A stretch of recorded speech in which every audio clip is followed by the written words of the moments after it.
Thank you for having me, Mark. Of course, it bears every single weight of importance that you can imagine or think of. Of course, keeping the territorial integrity of the Palestinian territories despite the incessant Israeli aggression and violations and attempts at annexation of more Palestinian land, it is still the only solution to keep Palestinian cause, a standing Palestinian cause. Because any further violations would render it, the final solution, the only one viable solution, which is to have a Palestinian state, an independent Palestinian state.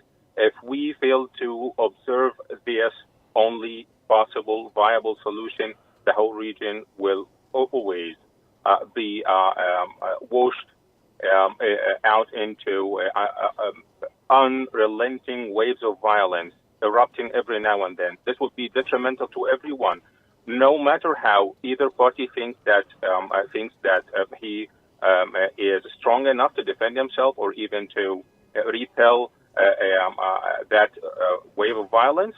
Still, it will be detrimental to everyone. It's going to affect everyone. And what are the key points from today's Egyptian-Arab joint statement, especially regarding Israel's withdrawal from Gaza?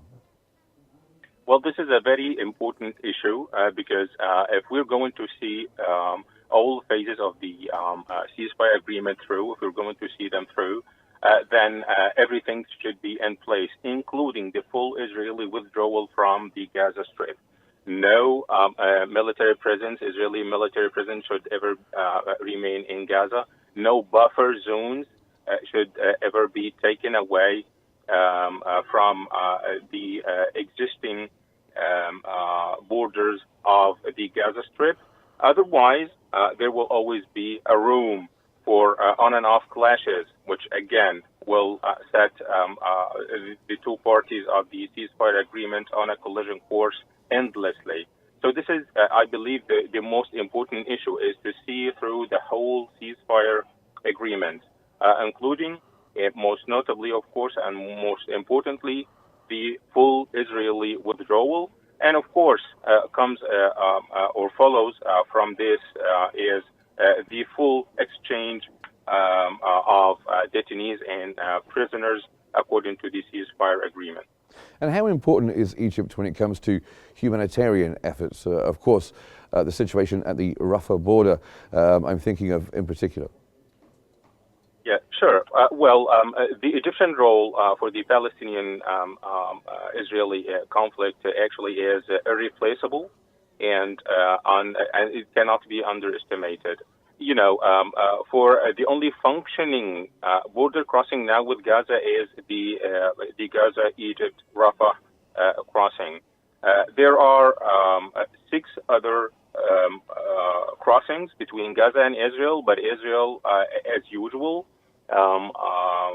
is not willing to fulfill its international obligations under international law. So the only room there for providing assistance, humanitarian aid, and receiving the injured and the patients who are in dire need of medical treatment is through the Rafah border crossing between Gaza and Egypt. Egypt has provided more than 70% of the total humanitarian assistance and aid delivered to Gaza. Since the start of the ceasefire agreement, Egypt has managed to send more than 2,000 trucks full of thousands of tons of assistance and aid, humanitarian aid to Gazans inside Gaza. And we have already started to receive those in dire need of medical treatment. Particularly today, Egypt has received already 50 Palestinians, many of them are children, to receive medical aid, medical treatment in Egypt. And by the way, there should have been 400 of them to be received today, but the Israelis only cleared 50 of them, according to the list provided by the health authorities in Gaza. And Egypt, of course, has spoken out very, very strongly against any forced displacement of the people of Gaza. How has the international community responded to this? Well, I believe the start of the positive response has been shown today by the grouping of the Arab states, the United Arab Emirates, Saudi Arabia, Jordan, Qatar, and Egypt, and the Secretary General of the Arab League. They had a meeting in Cairo and delivered a very strong statement. The communique was of that meeting really emphasized the very stance that Egypt has been adopting for the last months, 15 months, throughout the months of that Israeli aggression, and genocidal military efforts against Palestinians in Gaza. Of course, it insisted on a full Israeli withdrawal from Gaza. No annexation of Palestinian territories is acceptable. There should be a full implementation of the ceasefire agreement. In addition to all other articles within the ceasefire agreement, they all should be enforced so everyone can see phase after phase coming into force up to hopefully reaching a final and permanent fair solution to the conflict. And this was the topic of the phone call a few hours ago between the Egyptian President Abdel Fattah al-Sisi and the U.S. President Donald Trump. And Dr. Rasslan, perhaps you could tell us a little bit more about Egypt's stance regarding the forced displacement of Gaza residents, and perhaps you could put it into a historical context for us. Yes, sure. Well, actually, this idea of forced displacement of Palestinians in general and Gazans in particular appeared since the 1950s. The first one to come up with the idea was John Foster Dulles, the then U.S. Secretary of State. The man had the idea proposed back then, and he passed the idea to the Israelis. The Israelis kept trying to see it through for the following decades and up till this very moment.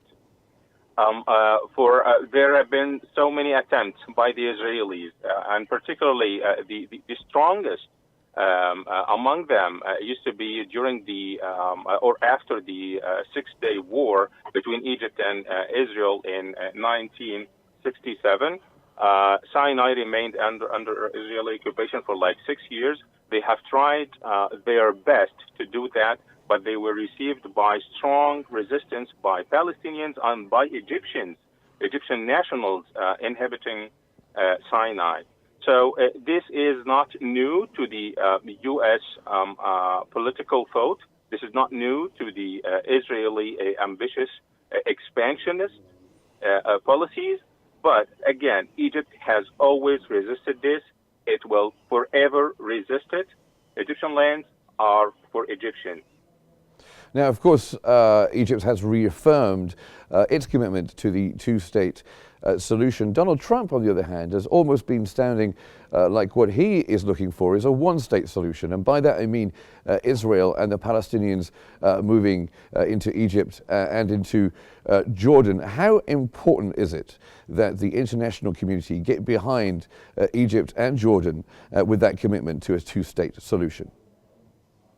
Well, President Trump, in his inauguration speech, said that he wants to be remembered for the peace he would make worldwide. So I hope that he will be able to honor that commitment because history is watching. History is in the making. So you cannot be a president. You want to go down in history in brilliant terms and brilliant lines while you're committing war crimes. Forced displacement, after all, is a war crime. And, one thing that I really get astonished at is that when reporters are talking to President Trump, asking him about the Egyptian and Jordanian stances that reject that kind of plan for forced displacement, he said they will do it, or whatever he said. I believe the phone call between him and President Sisi a few hours ago was more positive, much more positive than that stance. But what astonishes me is that reporters keep asking about things that they know for sure that these account for war crimes, but they don't think about it as if Palestinians are movable objects. They're going to be moved whenever they are ordered to, or whenever a decision is taken in that regard. No, Egypt has its firm stance. No forced displacement will be ever tolerated, not at the expense of Egypt, not at the expense of Jordan, not at the expense of the Palestinian cause. We're talking about a people who has the full right to self-determination, full right to an independent state. Only a permanent viable solution is to have the only permanent viable solution is to have a two-state living side by side in peace.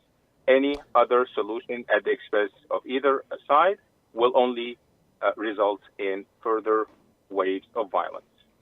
And looking ahead, of course, one of the phases of the ceasefire agreement, which we all hope to get to, is Gaza's reconstruction. How important is the international collaboration when it comes to reconstruction of Gaza?